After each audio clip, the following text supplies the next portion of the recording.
একদিন এক বনের মধ্যে এক শিয়াল খুব ক্ষুধিত অবস্থায় এদিক ওদিক ঘোরাঘুরি করছিল, বনে বাজারে সব জায়গায়। হঠাৎ করে সে হাঁটতে হাঁটতে তার চোখে পড়ল একটি আঙুর গাছ। তার দেখে আর রসালো আঙুর দেখে শিয়ালের মুখে জল চলে এলো। সে এদিক ওদিক তাকিয়ে দেখল এবং সে লাফাতে লাগলো। একবার, দুবার, তিনবার, বহুবার লাফালো, বহুবার চেষ্টা করলো আঙুর ফলগুলোকে পাওয়ার জন্য।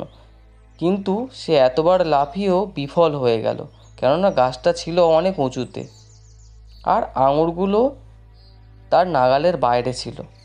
সে অনেকক্ষণ চেষ্টা করার পরে বলল, আঙুর ফলগুলো মনে হয় খুব টক, সেই জন্য আমি আর খাবো না, এখান থেকে চলে যাই বলে সে সেখান থেকে চলে যেতে লাগলো আবার বনের ভেতরে।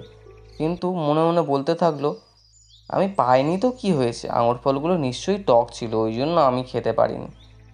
ছোট্ট বন্ধুরা, আমরা এটা থেকে কি বুঝতে পারলাম? আমরা বুঝতে পারলাম যেটা আমরা পেতে পারি না অনেক সময় সেটা খারাপ বলেই ভুল করে থাকি আমরা।